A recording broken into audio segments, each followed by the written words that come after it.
Happening right now, we're learning more about that raid we told you about at 5 on a Bonita Springs business. Thanks for joining us. I'm Patrick Nolan. And I'm Jane Monreal. Our crews watched as Cape Coral Police and Lee County deputies pulled computers and other evidence from Bruno Total Home Performance.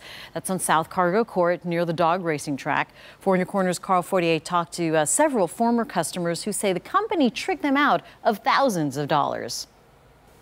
Well, a few of Bruno's former customers tell me they had a feeling something was wrong when they dealt with the company. One woman telling me she feels they tricked her into owing $10,000 for work she didn't even need.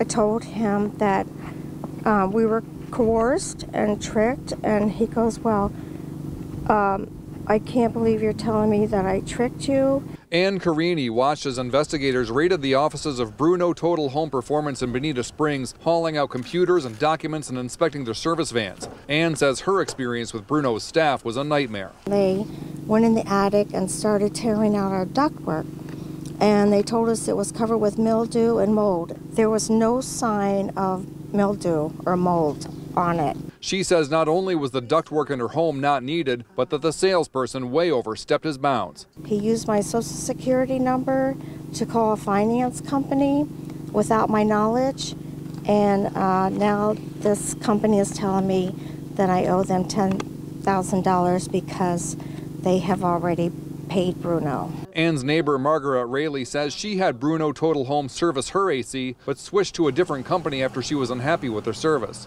And I also eventually had a fire in my attic from the air conditioner that I thought that they should have probably seen that there was a problem at one time. One man who asked not to be identified because he works for a competitor of Bruno says he's heard from associates that dozens of employees walked away from Bruno on Monday for everything from pay disputes to ethical concerns. There was claims of them purposely damaging units so that they could turn around and repair them under warranty.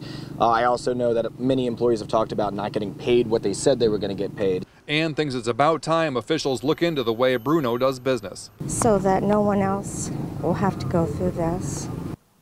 Now, I did reach out to Bruno Total Home Performance today, but was told they could not comment. This is a developing story. We will keep you updated as we learn more.